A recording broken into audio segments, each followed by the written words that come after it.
Hay historias que comienzan con un tropiezo y terminan siendo la dirección en la que uno no sabía que debía caminar. Esta es una de esas historias, una mujer que viajó sin saber hacia dónde iba, un accidente que obligó a detener el reloj y una paramédica que, con una calma que parecía antigua, sostuvo su mano hasta que el mundo volvió a latir.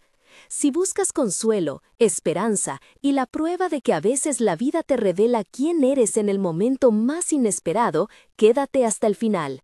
Suscríbete y activa la campanita si quieres más relatos como este. Si ya estás listo, dale like y comparte con alguien que necesite creer en encuentros providenciales.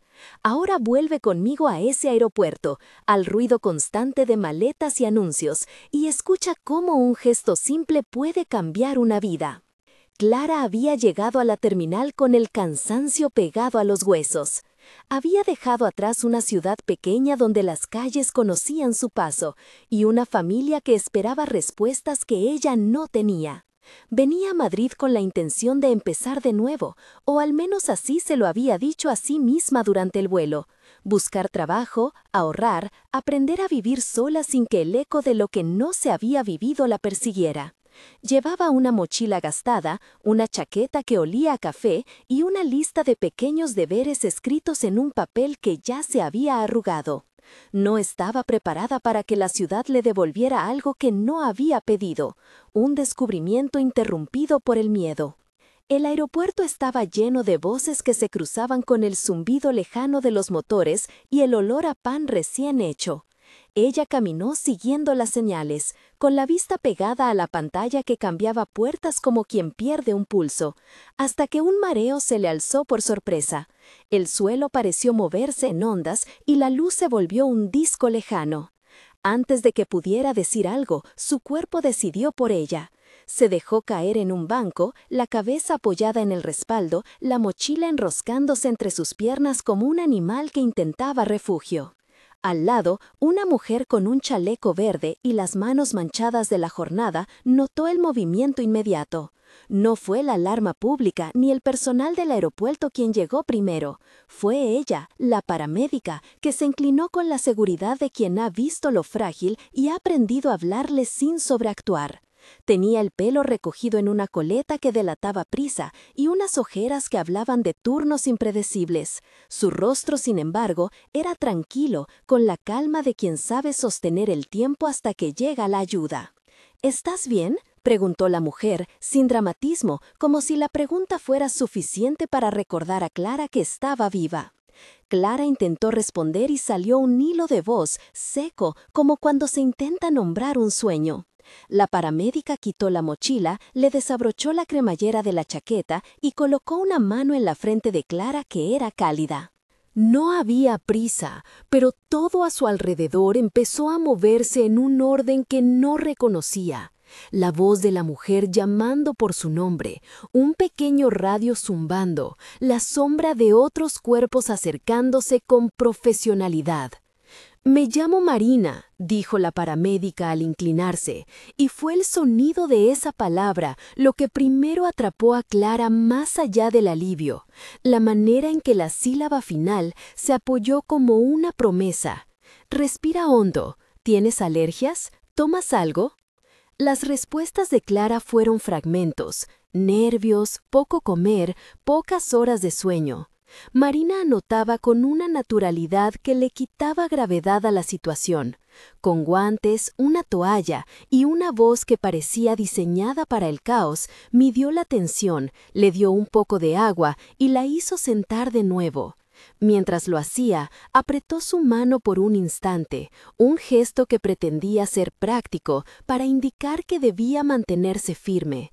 Y el mundo de Clara se detuvo en ese contacto.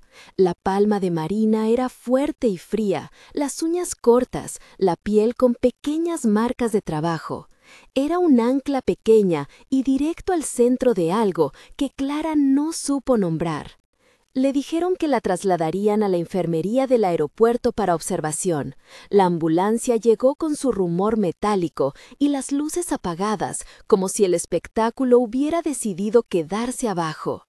En la camilla, envuelta en una manta que olía a hospitales, Clara observó el techo blanco y trató de contar los puntos hasta que la voz de Marina le llegó otra vez.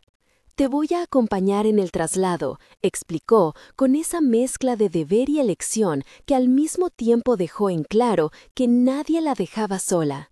«Si quieres, puedes agarrar mi mano».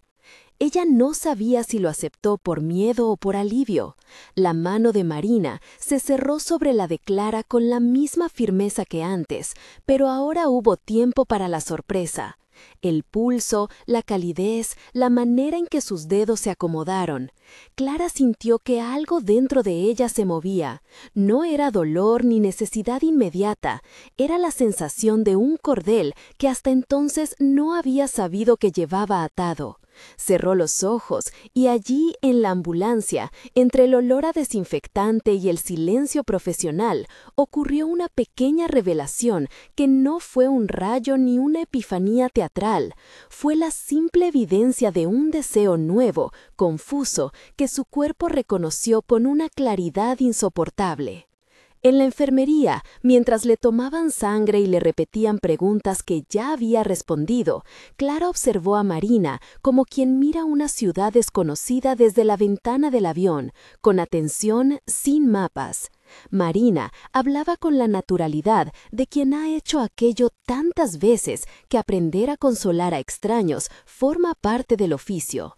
No hubo frases grandilocuentes, solo gestos precisos, un vaso de agua servido con cuidado, una almohada colocada bajo la nuca, un gorro para el frío que ella misma se quitó para cubrir a Clara cuando tembló.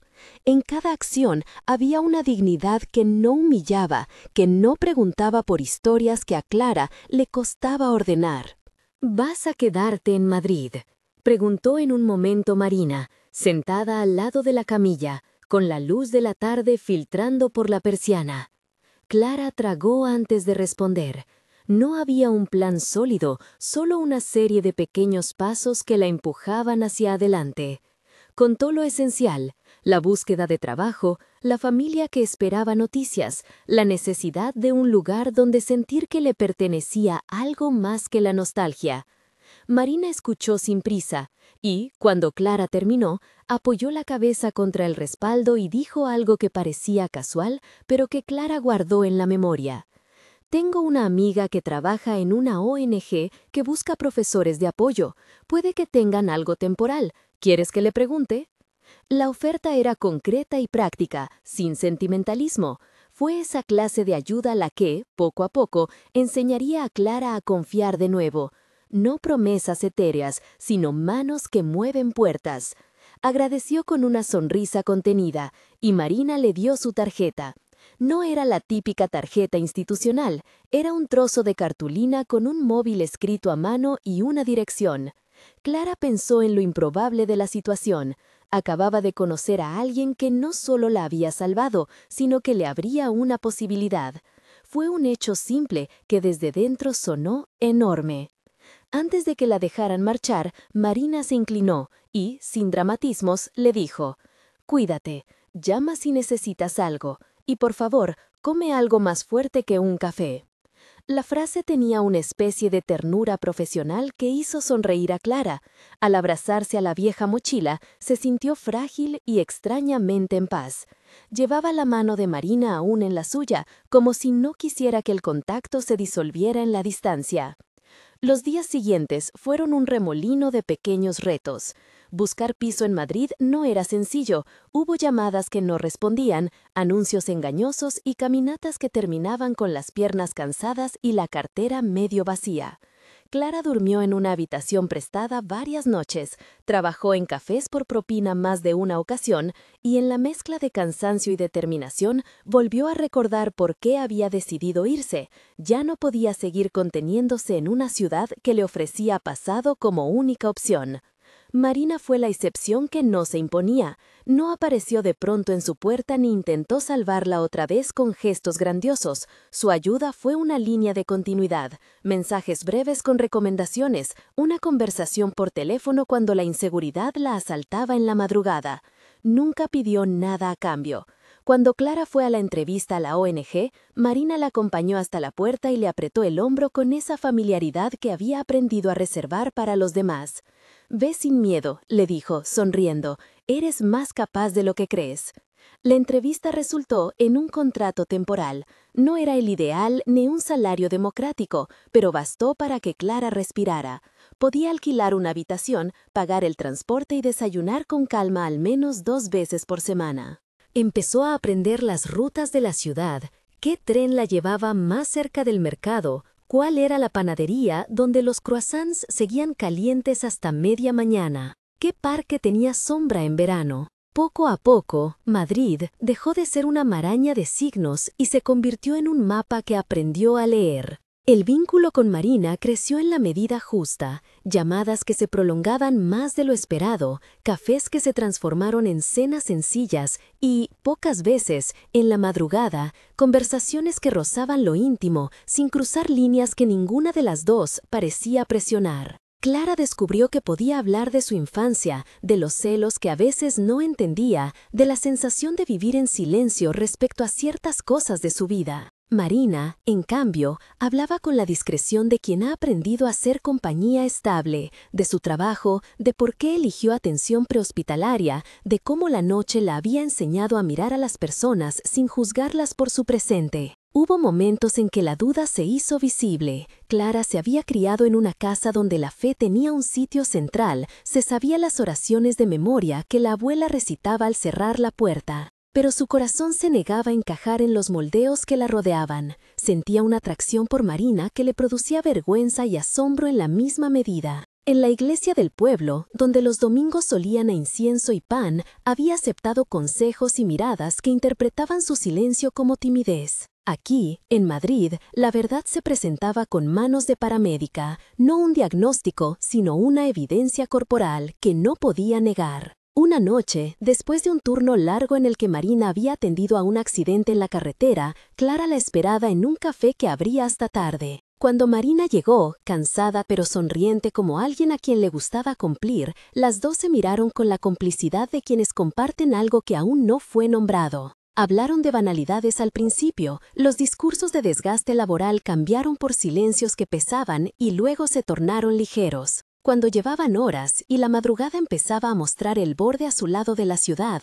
Marina tomó la mano de Clara sobre la mesa. No fue un gesto impulsivo, fue una conversación muda con el cuerpo, una confirmación de que lo que había comenzado en la ambulancia seguía allí, insistente. «No tienes que explicarme todo», murmuró Marina, «pero quiero saber cómo estás, realmente». Clara sintió que las palabras que había ahogado durante años querían salir por la rendija más pequeña. Habló de la emoción, de la culpa, de la sorpresa, habló de su miedo a decepcionar a la familia y de la posibilidad de vivir de otra manera. Marina escuchó, apretando la mano, sin interrumpirla, como si cada frase fuera un tablón que ponía firme al puente que querían cruzar. Cuando Clara terminó, la ciudad parecía haber contenido el aliento. Clara conoció la familia de Marina en una comida donde las conversaciones se mezclaban con risas sueltas. Marina conoció a la madre de Clara por teléfono y aunque la distancia y la timidez marcaron los primeros encuentros, la honestidad fue la base sobre la que se construyó la confianza. Hubo un momento en que la providencia, esa palabra que ambos mencionaban en susurros, pareció cerrar un círculo. En el cumpleaños de Clara, Marina la llevó de regreso al aeropuerto donde todo había comenzado. Caminando por la terminal, Clara recordó el peso del miedo y el alivio de la mano que la sostuvo. Miró a Marina y supo que, si bien nadie le había dicho antes cómo debía sentirse, ella ahora tenía la claridad de que ser amada no borraba su pasado, pero sí le daba una dirección nueva. La historia cerró no con un golpe de sortilegio, sino con la decisión de construir un hogar juntos. No tardaron en buscar un apartamento, con luz en la cocina. No tardaron en decidir que querían ser madres, evidenciando que la paternidad y la maternidad no eran exclusivas de géneros, sino actos de cuidado. Adoptaron a un perro primero para probar y luego, con la calma de quien planea con amor, empezaron a informarse sobre técnicas de reproducción asistida y adopción. La vida que habían imaginado en instantes se fue tejiendo con papeles, reuniones y pequeños miedos administrados con ternura. En la boda, celebrada en una capilla pequeña donde el aire olía a flores y velas, no hicieron grandes discursos, fueron promesas sencillas: cuidarse en la enfermedad y en la salud, sostenerse cuando el cuerpo flaquee y celebrar sin medida los días de alegría. En la última fila, la madre de Clara lloró sin reservas. La aceptación fue un regalo que la mujer nunca había esperado tan pronto. Se dieron la bendición corta, una frase que alguien susurró antes de entrar: que Dios las guarde y las haga fuertes en la bondad. No fue un dogma impuesto, sino una forma de reconocer que su fe podía acompañarlas sin negarlas. El hogar que construyeron tuvo el olor de pan amasado los fines de semana, de libros dejados en la mesita de noche y de la risa de quienes se encuentran a salvo. Más adelante, el sueño de la maternidad se hizo presente de una manera íntima y paciente. Adoptaron a un niño que llegó a sus vidas con la piel llena de historias y una risa instantánea. Le pusieron de nombre Santiago, en memoria de la distancia que habían recorrido hasta encontrarse. Allí, en la rutina de las manos que alimentan, los baños con canciones tontas y las noches en vela, Clara supo que la mano que Marina le había apretado en la ambulancia no solo había salvado su vida física, había abierto la puerta a una identidad que necesitaba ser vivida. Nunca olvidó el momento exacto en que lo supo. No fue un pensamiento único, sino la suma de gestos, confidencias y la seguridad de ser amada. Ser lesbiana no había llegado acompañada de un gran signo. Había sido la claridad de reconocer que el corazón quería a quien lo cuidaba sin pedirle que cambiara. Aquella noche en la ambulancia, cuando una mano sostuvo la suya, fue la primera verdad que encontró un lugar en su cuerpo para quedarse. Años después, cuando regresó al aeropuerto con Santiago en brazos, buscó el banco donde se había sentado aquella vez y notó que las cosas se parecían y a la vez no. El ruido era el mismo, pero su vida había adquirido otra textura. Miró a Marina, sentada a su lado, con la camiseta arrugada y el cabello suelto, y se sorprendió de la claridad. La mujer a su lado había sido su salvación más literal y su guía más tierno. Le apretó la mano sobre la cuna portátil y sin dramatismos dijo: «No sabía que era lesbiana hasta que la paramédica me salvó y no soltó mi mano». Marina sonrió, esa sonrisa cargada de memoria y de todas las noches compartidas, y respondió: «Y yo no sabía que quería tanto a alguien hasta que te encontré a ti». En el silencio que siguió, Clara pensó en la suerte, pensó en la fe, a su manera, como un hilo que no obliga, sino que acompaña. Dijo una pequeña oración de agradecimiento, sin palabras grandiosas, agradeciendo por las manos que sostienen en el momento preciso. Fue una bendición sencilla, coherente con todo lo que habían vivido. Si tú estás escuchando esta historia desde una butaca o desde tu teléfono, recuerda que los encuentros no siempre vienen de la forma que imaginas y que las manos que te sujetan pueden marcar la diferencia entre seguir y perderse. Si esta historia tocó algo en ti, suscríbete, comparte con alguien que necesite creer en segundas oportunidades y deja en los comentarios si alguna vez un gesto cambió tu vida.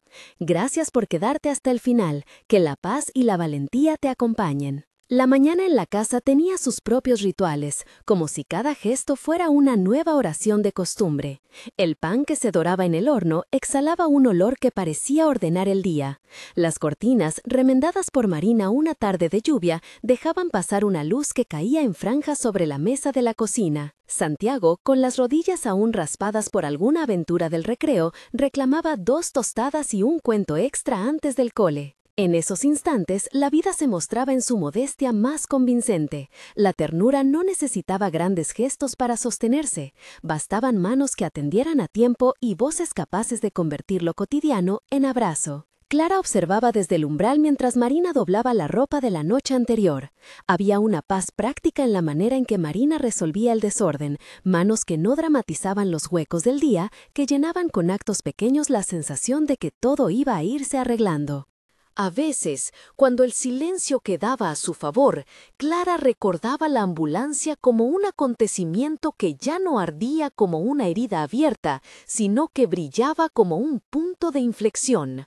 No porque el dolor hubiera desaparecido, sino porque había sido tejido dentro de una historia más vasta. ¿Mamá Clara?, preguntó Santiago, con la ingenuidad que tienen los niños para nombrarlo todo. La pregunta flotó, simple y directa. Clara dejó la taza a un lado y se sentó frente a él. Sus ojos buscaban las palabras que fueran a la vez sinceras y livianas. «Porque nuestras familias no son todas iguales», dijo. «Tú tienes 2 madres que te quieren, eso es lo importante». Santiago asintió como quien recibe una pieza de información que no necesita urgente disección. «¿Marina también es mamá?», insistió, acariciando la figura de un dinosaurio de plástico que había traído del almuerzo del día anterior. «Sí», respondió Clara, «y las 2 te llevan a los parques y te leen cuentos malos y te peinan de formas que te hacen reír». Marina se acercó y besó la frente de Santiago. La respuesta conjunta cerró el asunto hasta la siguiente pregunta que la infancia interpondría. Para ellas, sin embargo, esas conversaciones pequeñas eran los cimientos más sólidos, la normalidad hablada con verdad. El barrio también tenía sus ritmos, y con el tiempo se había acostumbrado a la presencia de la familia. Hubo vecinos que nunca fingieron comprensión, pero la mayoría tolerada con cortesía. Algunos más empáticos habían ido transformando esa tolerancia en afecto real. Aún así, aparecían tensiones que requerían estabilidad. Una maestra del colegio que llamaba con palabras torpes a la estructura familiar. Un abuelo del vecindario que repetía, con cariño, consejos que olían a antiguas recetas morales. En esos momentos, Clara y Marina aprendieron a elegir sus batallas y a convertir la pedagogía en conversación. No se trataba de ganar discusiones, sino de cotejer el espacio del niño para crecer sin vergüenzas. Una tarde de otoño, después de la reunión de padres, una mujer se acercó con rostro arrugado por las prisas y las estaciones. Había quedado lejos de la idea que Clara podía hacerse de la tolerancia. Llevaba una repostería en sus manos, algo envuelto en papel claro. «Vengo de parte de la maestra», dijo con voz quedita. «Quería pedir perdón, no supe cómo hablar y creo que lo que dije le dolió a su hijo». Las palabras vinieron como música para Clara, que sonrió sin demasiadas formalidades. «No se preocupe», respondió Marina, tomando la caja. «Gracias por la preocupación. No todo está dicho para siempre». El encuentro fue sencillo y en su sencillez enseñó que la gentileza podía desarmar la rigidez. En la mesa de la cocina aquella noche, el pan sabía más a hogar. El gesto de la mujer se convirtió en una anécdota que contar, un ejemplo para Santiago de cómo a veces el mundo se corrige cuando alguien se atreve a cambiar de rumbo. Los domingos, cuando la ciudad parecía doblarse sobre sí misma y ofrecer una tregua, solían visitar una comunidad de fe que no pedía que dejaran partes de sí para entrar. Era una capilla pequeña, llena de voces diversas. Allí, la bendición que habían escuchado en su boda encontró un eco cotidiano. No se trataba de dogmas incómodos, sino de práctica, cantos que hablaban de cuidado, lecturas que nombraban la fragilidad humana y la necesidad de compañía. A veces, después del servicio, quedaban a conversar y tomar mate con gente que había aprendido a ver la fe como hilo, no como valla. El pasado de Clara volvía en ocasiones con sutileza. un olor a alcohol que le recordaba la noche anterior a la ambulancia, una sirena en la calle que la hacía mirar la hora sin motivo, un automóvil con el color de aquel que la atropelló. No eran ataques ni terrores, eran ecos que la vida había aprendido a contener. Marina, conocedora de las heridas y de sus tiempos, no exigía que Clara hablara, solo ofrecía una presencia que, de puro cotidiana, parecía una promesa. En una de esas noches, mientras Santiago dormía con la guarda de su dinosaurio de plástico a la derecha, Clara despertó y encontró a Marina despierta, leyendo en voz baja junto a la ventana. «Pensé en aquel momento en la ambulancia», dijo Clara, en voz casi inaudible, en cómo todo cambió en una fracción. Marina cerró el libro y le tomó las manos. «Y en esa fracción nos encontramos», respondió. «No solo te salvé por el cuerpo, sino por la suerte de poder acompañarte después». Las manos apretadas fueron más que una frase, fueron un sello de fidelidad. A medida que Santiago crecía, su curiosidad fue deviniendo preguntas más complejas sobre el mundo. Una noche, con lápices de colores esparcidos por la mesa, dibujó una casa con 2 puertas y una figura pequeñita en el centro. Clara miró el dibujo y supo que llegaría el tiempo de hablar de pertenencia con una honestidad mayor. «Mamá, ¿dónde está tu primera casa?», preguntó. «La de antes». La pregunta abría una nostalgia que Clara reconoció sin miedo. Le contó, con la brevedad que requería la infancia, de un lugar antiguo al que había pertenecido por necesidad más que por cariño. Le contó sobre el miedo que le apretaba el pecho antes de la ambulancia y sobre cómo ese miedo, al final, la había impulsado a vivir. No hubo discursos ni declaraciones solemnes, hubo relatos adaptados al tamaño del niño, verdades dichas con cuidado. La maternidad tuvo por momentos su lado complicado, trámites, papeleo, explicaciones legales que forzaban a 2 mujeres a decir su amor en términos administrativos. Hubo turnos en el Tribunal del Registro y largos formularios. Hubo médicos que, sin maldad, proponían palabras frías ante las que ellas insistían en nombrar lo humano. Se cansaron en esas filas y en esas oficinas, pero tampoco se rindieron. Aprendieron a construir alianzas con abogados que entendían el valor de una familia fuera del molde tradicional y con trabajadores sociales que escuchaban sin prejuicio. Fueron pequeñas victorias que, juntas, fueron haciéndose robustas. Surgieron también episodios de violencia más sutil, comentarios en el mercado, risas que buscaban ocultar un juicio, una ventana que se cerraba con prisa al cruzarlas por la calle. En esos momentos, Clara sintió la tentación de endurecerse. Pero la palabra que repetía Marina cuando el mundo parecía exigir defensas fue otra: respuesta con dignidad. No humillar, no agradar, recordar que la dignidad propia no depende de la mirada del otro. A veces se defendían con palabras, otras con sonrisas que dejaban claro que no eran el blanco de ningún reproche. Santiago aprendió a presentar a sus madres como quienes eran, 2 personas que se querían y que cuidaban de él. Esa simple presentación, repetida una y otra vez, fue desactivando prejuicios. La inocencia del niño fue su mejor carta. Nadie podía imponerle una verdad que él no conocía. Hubo además momentos de misterio y ternura, una carta inesperada de la madre de Clara, escrita a mano y sin pulso de remordimiento ni de consejo, sino con pedazos de vida normal, recetas de empanadas, recuerdos de un tiempo en que las manos de Clara habían sido pequeñas, confesiones de una sorpresa que ahora se parecía a un orgullo tibio. La carta cerraba con una línea directa que a Clara le provocó un nudo dulce. «Veo que estás bien, y eso me basta». La madre de a poco fue aprendiendo a mirar su mundo con una generosidad que no había admitido antes. En una de las vacaciones que tomaron para huir del gusto monótono de la ciudad, alquilaron una casa en la costa. El viaje fue una mezcla de torpezas y descubrimientos. Santiago aprendió a correr por la arena sin miedo, Marina lo persiguió con una paciencia que parecía infinita, y Clara, recostada sobre una toalla, escuchó el rumor del mar como si fuera un verso conocido. Esa semana les devolvió una sensación de unidad que no dependía de rituales ni de papeles, sino del gozo compartido. En una tarde, sentadas en la orilla y viendo el sol caer con una lentitud que el resto del año no permitía, Clara tomó la mano de Marina. ¿Imaginas que antes no existiera nada de esto?, preguntó. ¿Crees que hubiéramos encontrado el modo? Marina pensó un instante y sonrió. Creo que sí, no sé si igual, tal vez de otro modo, pero siempre hay manos que se ofrecen si una persona acepta que las tome.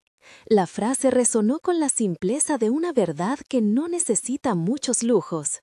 Volviendo a la ciudad, la vida retomó su curso. Docentes que celebraban las ferias del libro, vecinos que pedían ayuda para trasladar muebles, fiestas de cumpleaños con globos dudosos de color. Santiago fue creciendo con la certeza de no estar solo, con la certeza de que las respuestas no siempre llegan completas, pero que la compañía es una certeza en sí misma. Una tarde recibió una invitación inesperada.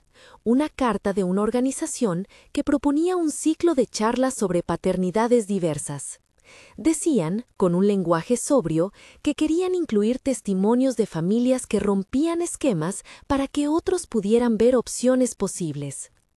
Clara y Marina discutieron frente al sobre abierto cómo se deben discutir las cosas que afectan la vida pública, con cautela y con ganas.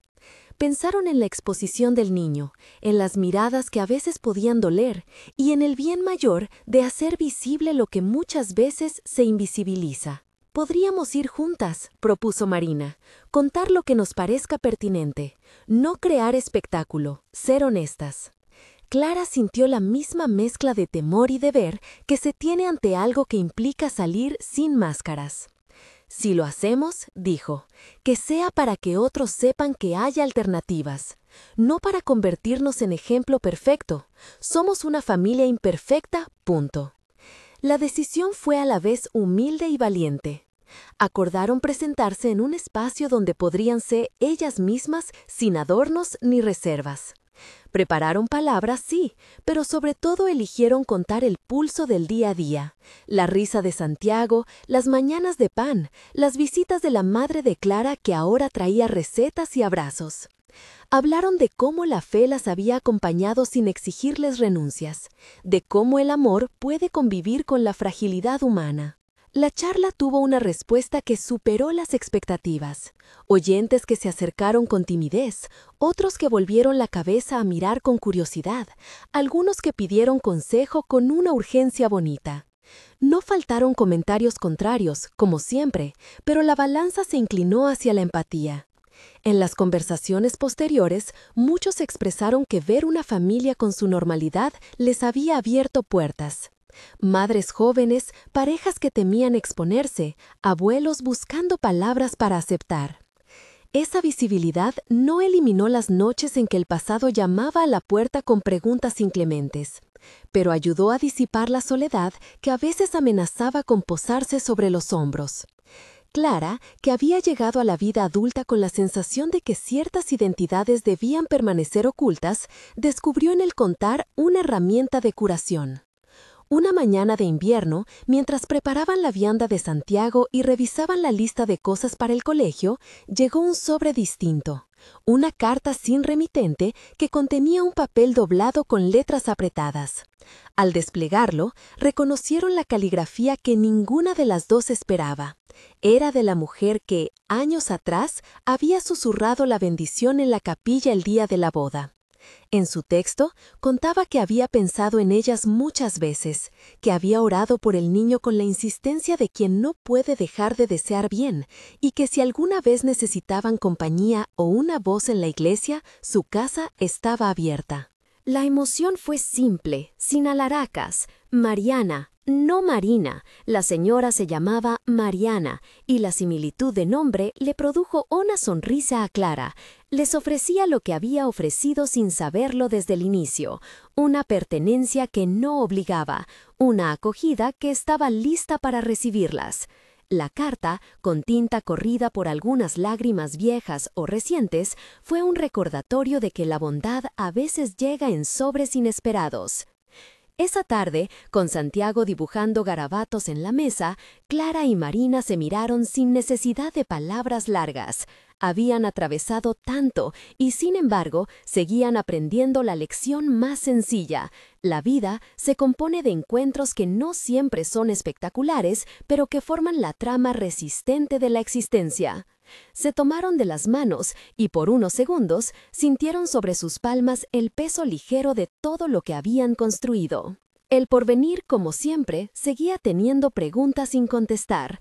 Había decisiones pendientes, proyectos por cumplir y nuevas escenas por transitar. Pero en la casa, donde el pan aún salía oloroso y la risa de un niño llenaba las horas, la sensación principal era otra. Estaban, y en ese estar se desplegaba una certeza modesta y profunda. Fue con esa certeza con la que planearon, ya de noche, una visita a la capilla para llevarle a Mariana unas galletas, la forma que encontraron de agradecer sin palabras grandilocuentes y para sentarse en un banco a recordar en voz baja que la vida, en su proceder ordinario, es capaz de cosechar milagros cotidianos. Cuando apagaron la luz, Santiago ya dormía, apretando su dinosaurio.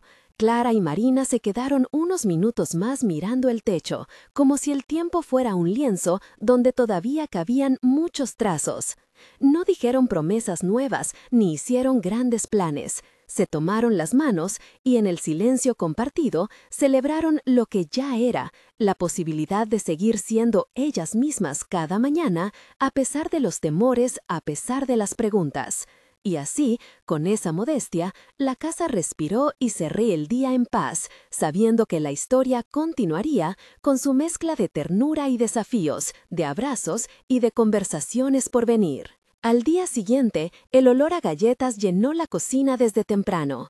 Clara dejó que Santiago revolviera la masa con una cuchara de madera, mientras Marina cortaba con cuidado las formas, corazones desparejos, dinosaurios que imitaran al juguete favorito del niño.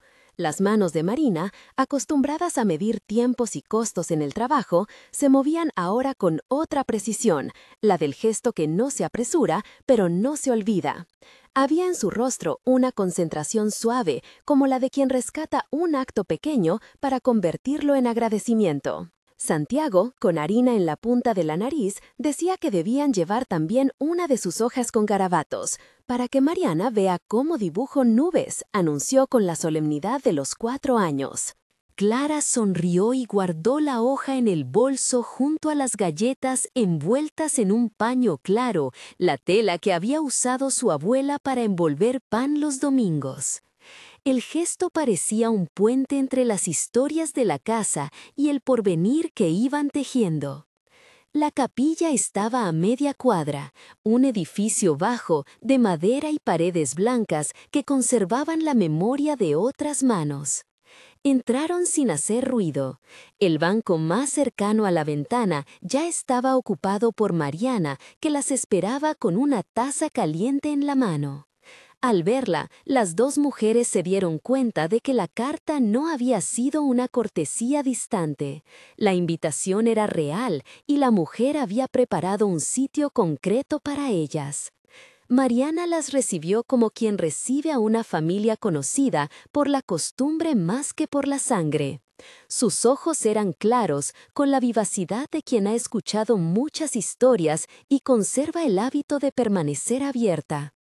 Había en su casa fotos antiguas enmarcadas, un matrimonio joven, manos enlazadas sobre la mesa de madera, y un rosario descolorido apoyado junto al portarretratos. Pero lo que más hablaba de ella era la sencillez de la mesa. Unas tazas, un plato con galletas donde aún humeaba el calor que ellas habían traído y un mantel que el tiempo había vuelto más suave. «Me alegró tanto recibir la carta», dijo Mariana sin solemnidad excesiva. «No sabía si querrían venir, pensé que tal vez preferirían no volver por aquí». Su voz no juzgaba, tan solo afirmaba la posibilidad de encuentro. Clara se sorprendió de cuánto alivio provocó aquella frase pequeña: existir con opción de estar, no con obligación de pertenecer. Se sentaron en torno a la mesa. Santiago, contento de exponer su dibujo, lo mostró y recibió un aplauso que lo dejó ruborizado. Mariana lo miró como quien mira un brote, con curiosidad y ternura. Mi madre decía que los niños ven cosas que los adultos ya no miramos, comentó la mujer. El comentario fue como una puerta que se abrió a historias menos esperadas. Poco a poco, la conversación se hizo de confesiones que no necesitaban retoques. Mariana habló de su vida, de los domingos largos en la capilla, de los problemas de salud que había enfrentado con la discreción de quien no quiere causar pena, de una hermana que había partido a otro país y cartas que llegaban con fotos pegadas con cinta. Rememoró también el día de la boda de Clara y Marina, y sus palabras fueron pequeñas reliquias. Hubo un momento, dijo, en que sentí que debía rezar fuerte por ustedes, no porque supiera qué camino tendrían, sino porque deseaba que encontraran paz. Contó que en su propia juventud había experimentado dudas sobre el rol que la comunidad esperaba de ella y que con los años aprendió que la fe podía ser una compañía flexible, no un corsé. Marina le preguntó por la bendición que ahora les pertenecía como memoria. Mariana sonrió y sacó de un cajón un paño bordado, el mismo que había ocultado su mano la tarde que dejó la tarjeta en la mesa de la capilla. No es gran cosa, dijo, pero cuando lo miraron de cerca, vieron que los hilos, aunque desgastados, formaban flores pequeñas, como si alguien hubiera bordado paciencia. Contó que, en el momento de bendecirla, había sentido apenas un nudo en la garganta, un deseo confuso y dulce a la vez, y que había sabido desde entonces que debía cuidar la idea de acoger sin imponer. En el transcurso de la tarde llegaron a la capilla otras personas, vecinos que saludaban con la calma de quien ya había visto a la pareja en varias esquinas del barrio. Algunos la miraron por primera vez con la curiosidad que se tiene ante una costumbre nueva. Otros la saludaron con pequeñas evidencias de simpatía, una mano en la espalda, una invitación a un té la semana siguiente, el ofrecimiento de llevar frutas del mercado cuando el niño estuviera enfermo. Nada ostentoso, nada que anunciara un cambio sobrecogedor, solo la suma de gestos que hacen que la cotidianidad sea menos áspera. Hubo también una mujer mayor, Teresa, que se acercó con pasos lentos. Ella había sido, en el pasado, de las que miraban con distancia. Su sonrisa, al principio, fue comedida, pero al sentarse, se quedó mirando a Santiago con atención y luego a Clara con cierta nostalgia que parecía más un reconocimiento que una corrección. «Mi hija», empezó Teresa, y por un instante su mirada se perdió en el pasado. Contó que su propia familia había vivido pequeñas rupturas y que con los años había aprendido a no dibujar los contornos de la bondad con tijeras tan agudas. No pidió perdón con palabras estruendosas, apenas dejó caer una confesión. Tal vez me tomó tiempo ver que nadie aquí viene con intención de romper nada, sino de buscar cobijo. Esa tarde, el sol se fue poniendo como si apaga una lámpara antigua, dejando un resplandor que no hace ruido, pero que se queda en la piel. Marina y Clara regresaron a su casa con la sensación de haber completado un círculo. Habían salido con un sobre y habían vuelto con una red discreta. En el camino de regreso, hablaron de cosas prácticas, la posibilidad de alternar los sábados para quedarse en la capilla con Mariana, la idea de que, si el grupo de la iglesia organizaba visitas a hogares, ellas podían ofrecerse para llevar algo de comer. No todo era compromiso, todo era posibilidad. Los días siguientes trajeron un ritmo que combinaba lo cotidiano con la novedad de ser vistas sin ser interrogadas. Clara encontró que su paso por la cocina tenía ahora un aire distinto cuando preparaba la vianda para Santiago. Lo hacía sabiendo que a veces la comida formaba parte del lazo entre familias. Marina, por su parte, aceptó sin alardes participar en un encuentro de la comunidad para hablar sobre cómo acompañar a niños en situaciones difíciles, no con discursos, sino contando su experiencia de cuidar a Santiago y de construir un hogar que no escondiera las partes que le parecían más frágiles. Ambas sintieron el vértigo amable de exponerse un poco más y también la solidez de hacerlo juntas. No todo fue llano. Una mañana, al dejar a Santiago en la escuela, una vecina que no habían conocido bien las tomó por sorpresa con una pregunta mordaz. ¿Y quién las va a apoyar cuando pase algo serio? ¿Qué dice su iglesia a eso? La pregunta contenía una mezcla de curiosidad y juicio. Marina, que había aprendido a modular su tono sin perder firmeza, respondió con honestidad. Nuestra vida no es un proyecto perfecto.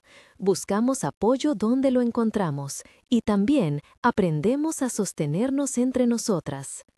Clara, sintiendo la antigua reacción de temer ser desmenuzada, añadió, tenemos amigos, tenemos familia, tenemos lugares que nos acogen.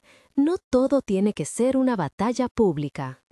La vecina se quedó con la boca algo entreabierta. No había ganadores ni perdedores en ese intercambio, solo la evidencia de que los cambios llevan tiempo. En una noche lluviosa, cuando las gotas golpeaban el techo con un ritmo constante, Mariana llamó y las invitó a una lectura en la capilla.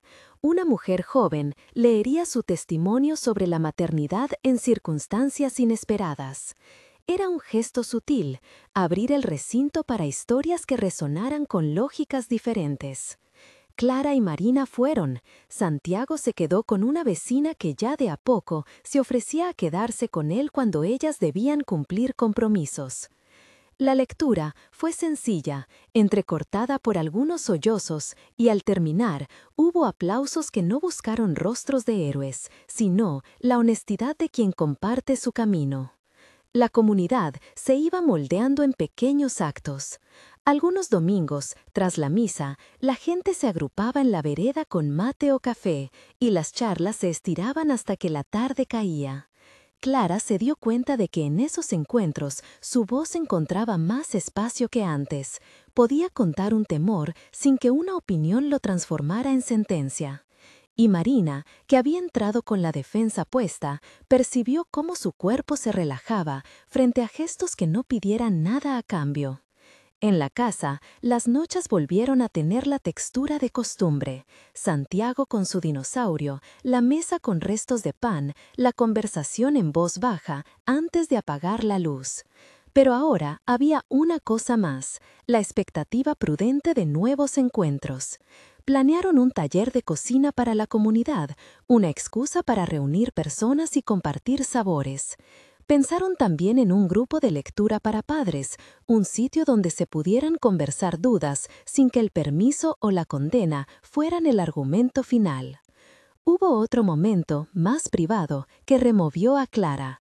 Una carta de su madre, enviada desde otra ciudad, donde la mujer hablaba con dificultades del hecho de aceptar sin renunciar. Las palabras de su madre no eran ni rotundas ni frías, eran una pregunta enmarañada que buscaba una respuesta. Clara la leyó una tarde en la ventana, con la lluvia de fondo, y sintió cómo la necesidad de dar explicaciones se mezclaba con el deseo de ser acogida. Llamó a su madre y en una conversación larga ambas se permitieron hablar sin apelar a absolutos. No hubo declaraciones dramáticas, hubo avances pequeños, la aceptación como un proceso, no como un decreto. Mientras tanto, la presencia de Mariana se transformaba en una de esas certezas que no imponen sino que sostienen. En una ocasión, cuando Santiago tuvo fiebre y la casa se llenó de preocupaciones, Mariana apareció con una sopa y una manta. No dijo que aquello era sacrificio, dijo, con la calma de quien ha vivido muchas noches, traje esto para que no tengan que cocinar hoy. Su llegada fue un recordatorio de que pertenecer a veces es recibir sin que se pida permiso. Las semanas continuaron su curso con ese ritmo de días que suman. No se resolvieron todas las preguntas. Había aún murmullos en la panadería de la esquina y cartas privadas con opiniones bien intencionadas. Pero en la casa, donde el pan salía oloroso y la risa del niño llenaba a ratos la cocina, se sentía una acumulación de pequeños milagros, mesas compartidas, manos que ayudaban a sostener lo frágil, palabras dichas sin aristas. Clara y Marina aprendieron a contar su vida no como una afirmación que exige prueba, sino como una narración que invita a sentarse a la mesa. Esa tarde, al cerrar la puerta, se miraron y como la primera vez se tomaron de las manos. No hubo declaraciones grandilocuentes, hubo una simple aprobación de continuar. Afuera, el mundo seguía con sus preguntas, sus rumores y sus posibilidades de ternura. Ellas sabían que no todo sería suave, pero también sabían que la trama que estaban tejiendo tenía la fortaleza de las costuras diarias, hechos pequeños que con paciencia sostendrían el paso de los años.